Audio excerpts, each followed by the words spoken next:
Lockdown writer और उसके दोस्त सीरीज में आज आपकी मुलाकात करवाने जा रहा हूं प्रमोद बेड़िया जी से।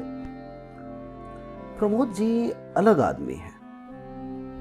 हमने उनको फेसबुक से पढ़ा है और फेसबुक पर उनकी एक आदत है जिस पर यकीन है कि उन्होंने भी कभी ध्यान नहीं दिया होगा। अपनी हर पोस्ट के नीचे पहला कमेंट उनका अपना होता है।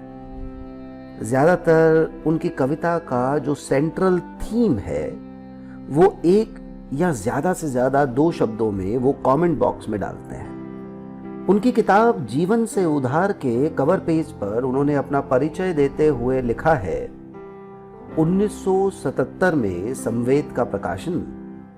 फिर जब 3-4 अंकों में दुकान उठ गई तो साहित्य को वाहित्य कहने लगा। फेसबुक से ही हम जान पाए कि पूरे मार्क्सवादी भी रहे और फिर जैसा बहुत से मार्क्सवादियों के साथ होता है मोह टूटा भी। आज उनकी एक कविता पढ़ रहा हूं, आदतों के साथ। पुराने घर में कई आदतें पड़ी हैं जिन्हें जगह की जगह पड़े नहीं रहने दिया वहां के लोगों ने। जब मैं नहाकर बाहर लगे आईने के फ्रेम पर रखी कंघी टटोल रहा था तो खाली जगह हाथ आई। उसे लेकर मैं क्या करता? मेरी आदतों से इसे हटाने के एक षड्यंत्र में कौन कौन शामिल थे। एक पुरानी किताब पड़ी थी बिस्तर के बगल वाली टेबल पर। पता नहीं क्या था उसमें, सालों से पड़ी भी थी कभी या नहीं, लेकिन जब कभी भी उलटता था तो लगता था कि इसमें से कारू का खजाना निकल आएगा। वह पड़ी थी उपेक्षित सी एक खाली गिलास के बगल में, जैसे वह किताब नहीं कोई प्लेट है जिस पर ये लोग नाश्ता करते रहे हों। मुझे फिर लगा जैसे ये मेरी आदतों से परेशान है, उसे फेंक देना चाहते हैं किसी पुरानी रुमाल सा। फिर मुझे षड्यंत्र की बू आने लगी।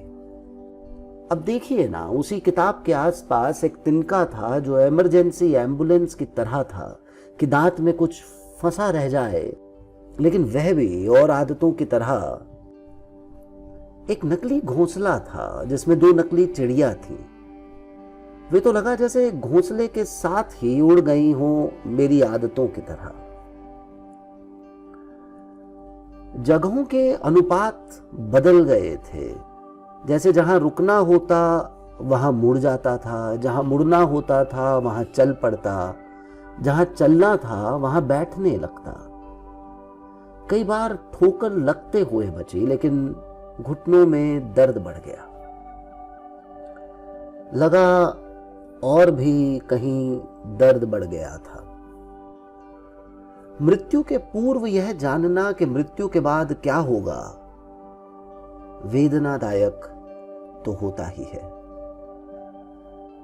मैं जानता था कि कोई भी भीमसेन जोशी को पसंद नहीं करते थे, ना ही मेहंदी हसन को, लेकिन इसका मतलब यह तो नहीं कि उनकी सारी सीडियां गर्द की भेंट कर दी जाएं, यह कहकर कि अब कोई सीडी में सुनता है क्या, इतनी सुविधाओं के होते हुए भी।